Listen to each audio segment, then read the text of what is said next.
Hi and welcome to my review of the new Casio G-Shock Square model number GW-B5600BC-1BER, and this is the EU model. Very catchy name there, but I am calling this my favourite G-Shock Square as of now, and I'll tell you for why. So the G-Shock Squares I'll just quickly show you first that I own is this little one here, which is the black on black negative display version.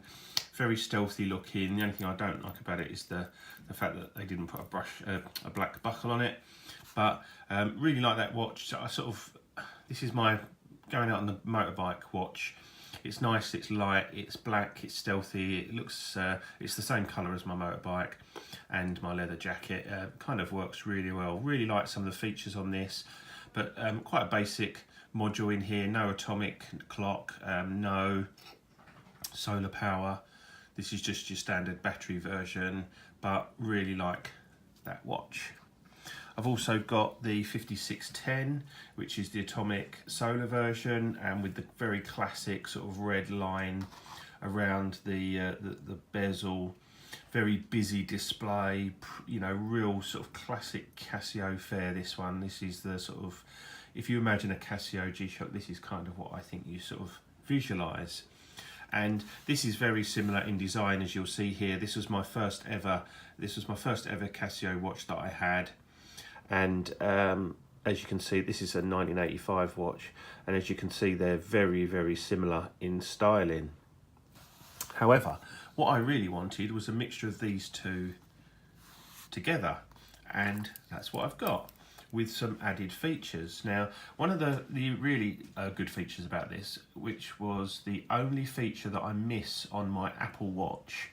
I don't miss owning it, I don't miss charging it, and I don't miss having it in any way other than the ability to find my iPhone. I'm always leaving my iPhone, especially around the house, leave it in a room, don't know where it is, and I have to go hunting around looking for it. And I miss that ability to ping your iPhone from your watch. I just think that's fantastic, and that was the function that I used mostly on my Apple Watch.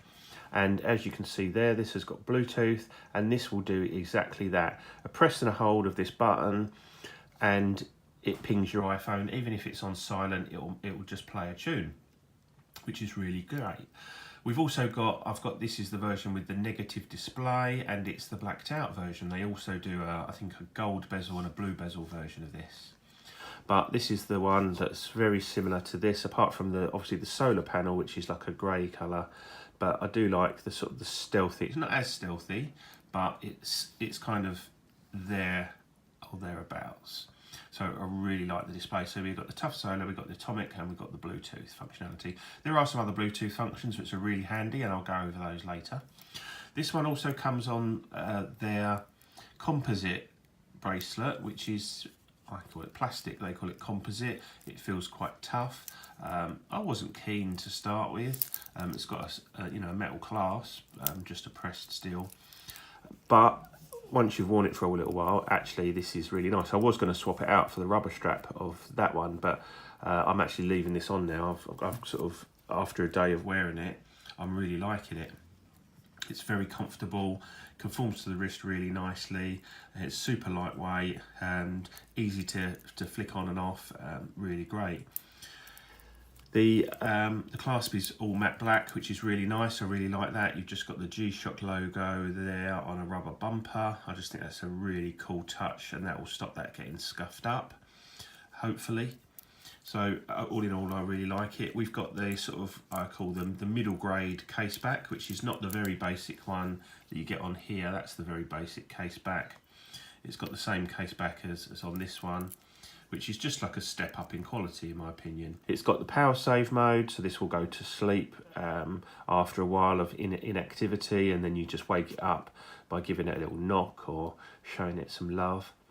And obviously you've got the atomic clock for setting the time, but if you are not somewhere where you can receive a signal from the atomic clock, one quick press of this button, that will actually tag the phone and tell the phone on a map where you are, and as you can see there, it's flashing time, and that will basically reset the time. And on my phone it's just come up, the watch time has been adjusted, point memory performed, and then you get an OK function. So that's adjusted the time and also marked a pinpoint on the map as to where I currently am.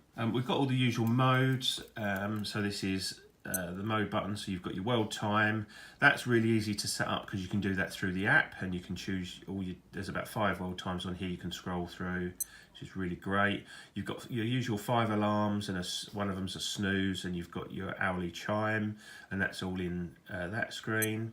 You've got your usual stopwatch and countdown timer. That's one of my most used features. And then back to the time. So just as your standard sort of functions, but useful functions. You've got the light button here. Obviously turns the light on and off, but if you press and hold it, that switches the auto light on and off.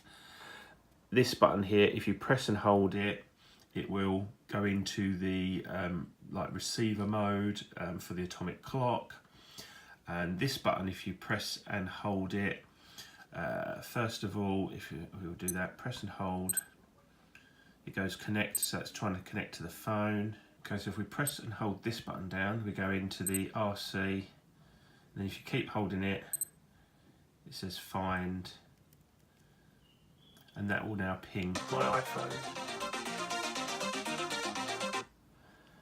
Turn that off. There you go. So that all works really well. So I'm really liking this watch. I'm just going to pop it on the wrist. There you go. See, it conforms nicely to the wrist. Really nice size. It's super lightweight. Doesn't weigh anything. This is just my favourite G-Shock now.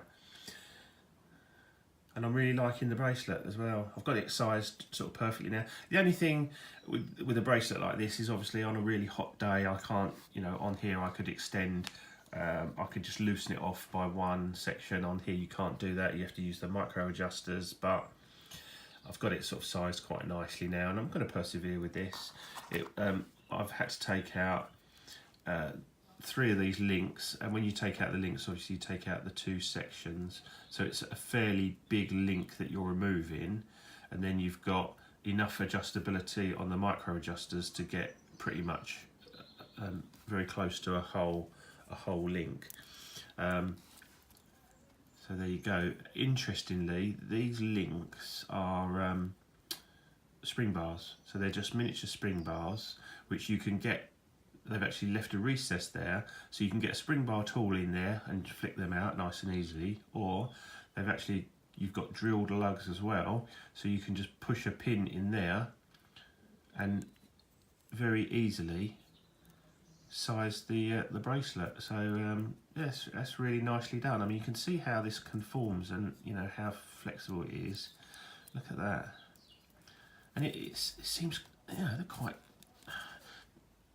tough. Oh. I'm giving that a real good wrench, and I can't break that.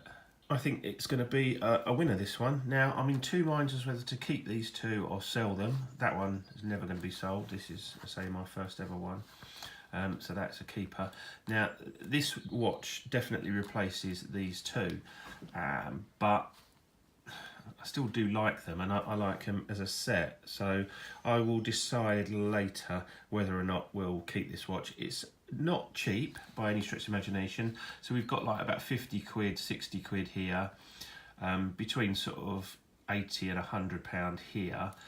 This one, the retail price is £199. I got it for £157, and you should be able to get it for around that price pretty much anywhere online. About 157 quid should be about the price to pay. So it is a more expensive version. But there is a G-Shock Square for everyone. You can even go for the 5600E, which is even cheaper than that one. That's probably my most basic one, but there is a slightly cheaper one than that, which is probably about 45 quid. Sort of 45 to 50, yeah, 60, about 100, and then here about 160. But having that Bluetooth functionality, and it's so easy to set up the alarms. And oh, the other thing this has got is reminders as well. So you can set up some nice little reminders on there, birthdays and such like. And that is all sort of done through the Bluetooth function. So again, really good. I'll do a video later on all about the Bluetooth functionality of this watch, and we'll go through that once I've had once I've had a bit more use out of it. So there you go. I'm just going to show you the box quickly here. So it's the GW-B5600BC 1BER. Anyway, if you'd like to purchase one of these, I'll see if I can leave a link in the description to Amazon. If not, you're going to have to hunt around on the internet for them. There's not that many about at the minute because it is a fairly new watch. And obviously I'd like you to like and subscribe my videos, and if you'd like to support the channel you can also sponsor me by paying through PayPal. As I say, the details will be in the description. Anyway, thanks for watching, and I'll see you soon for some more reviews. Cheers, bye.